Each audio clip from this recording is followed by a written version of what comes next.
Nous allons maintenant aborder, dans un chapitre 2, le ministère public. Je rappelle que les personnes qui exercent le ministère public n'ont pas pour rôle de juger.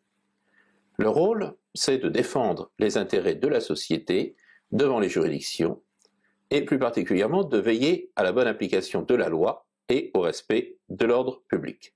Ce qu'elles font en présentant des observations aux juges et au besoin en saisissant elles-mêmes les juridictions. Alors pour étudier le ministère public, nous allons envisager d'abord quelle est l'organisation du ministère public, ce qu'on va voir dans une première section, et ensuite nous verrons ses attributions. Section 1, donc, l'organisation du ministère public. Devant les juridictions civiles, les magistrats du ministère public sont organisés sous la forme d'une structure hiérarchisée que l'on appelle le parquet. En revanche, il n'existe pas de parquet devant les juridictions pénales ou devant les juridictions administratives.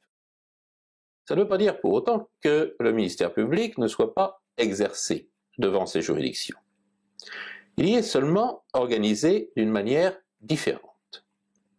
Nous allons donc envisager successivement d'abord le parquet des juridictions civiles dans un premier paragraphe, puis le ministère public devant les juridictions pénales dans un paragraphe 2, et enfin le ministère public devant les juridictions administratives. Tout d'abord, paragraphe 1, le parquet des juridictions civiles.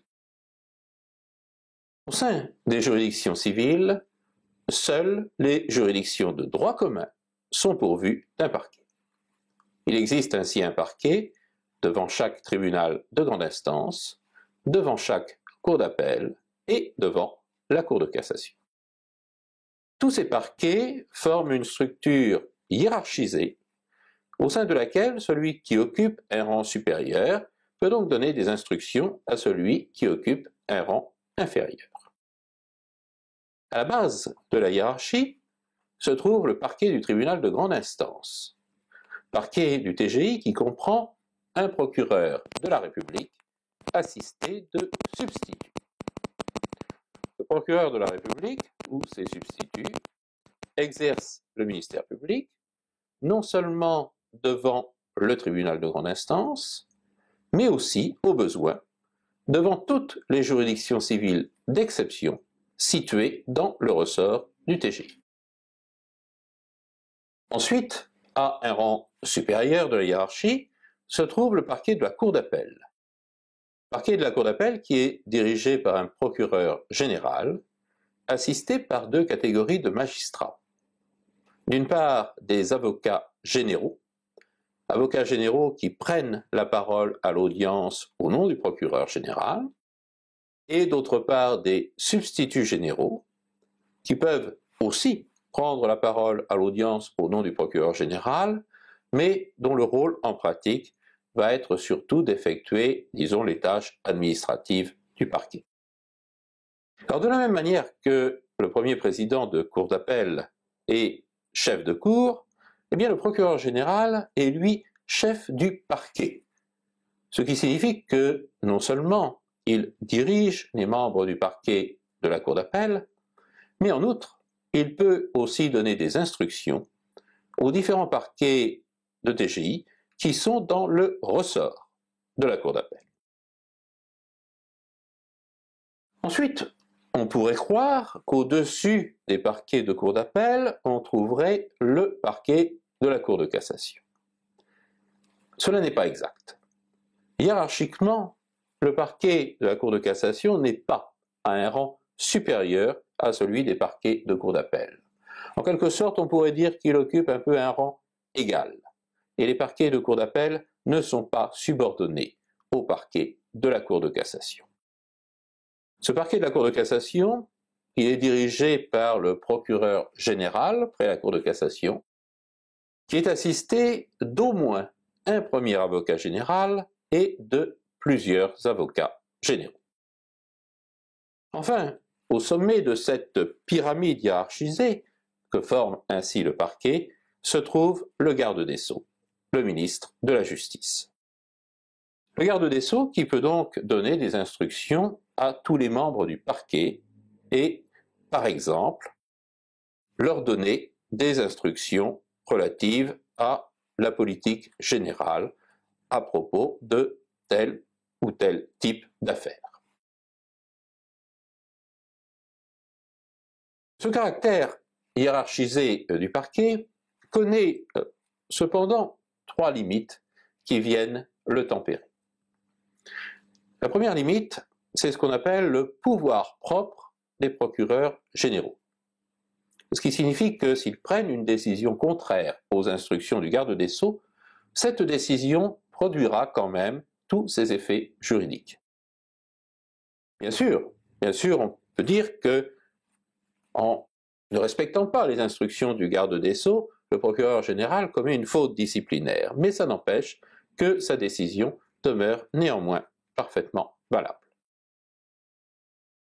La deuxième limite au caractère hiérarchisé, c'est l'application d'un adage « la plume est serve, mais la parole est libre ».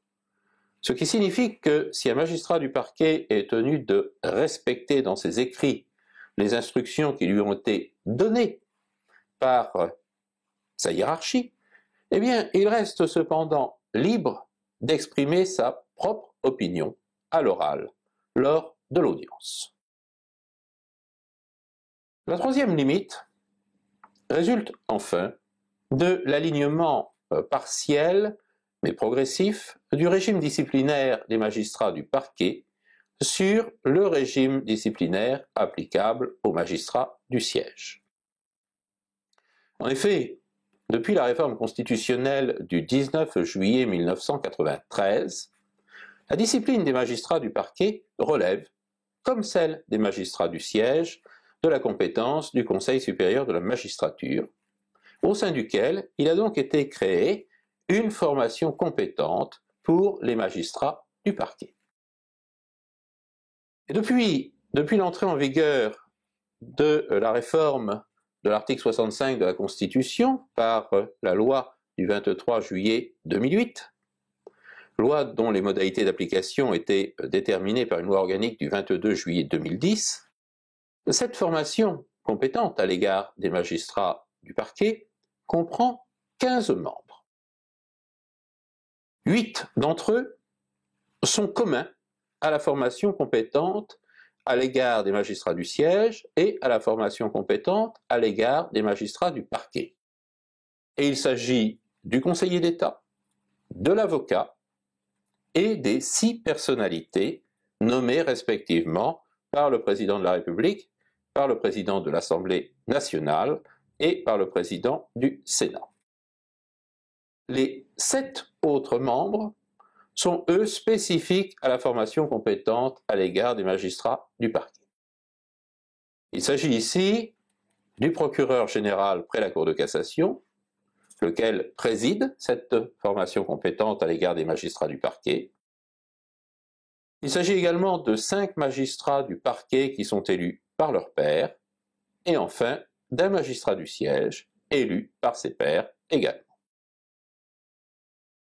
Alors si la composition de la formation compétente à l'égard des magistrats du parquet ressemble ainsi à bien des égards à celle de la formation compétente à l'égard des magistrats du siège, ces attributions sont en revanche nettement plus limitées.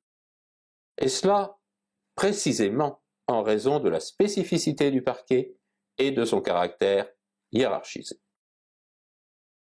Tout d'abord, à différence de la formation compétente à l'égard des magistrats du siège, la formation compétente à l'égard des magistrats du parquet ne fait que donner un avis sur les sanctions disciplinaires, ce qui implique que sa décision ne s'impose pas au garde des Sceaux.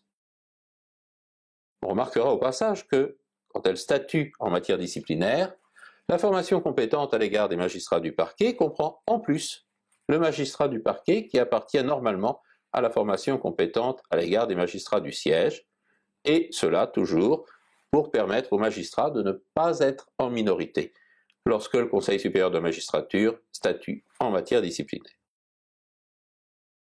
Ensuite, deuxième différence, le garde des Sceaux n'est pas obligé non plus de suivre les avis donnés par la formation compétente à l'égard des magistrats du parquet en matière d'avancement. Enfin, troisième différence, la formation compétente à l'égard des magistrats du parquet n'a pas de pouvoir de proposition s'agissant de l'avancement aux postes les plus importants du ministère public, à savoir les postes de procureur général près la Cour de cassation ou de procureur général devant une cour d'appel.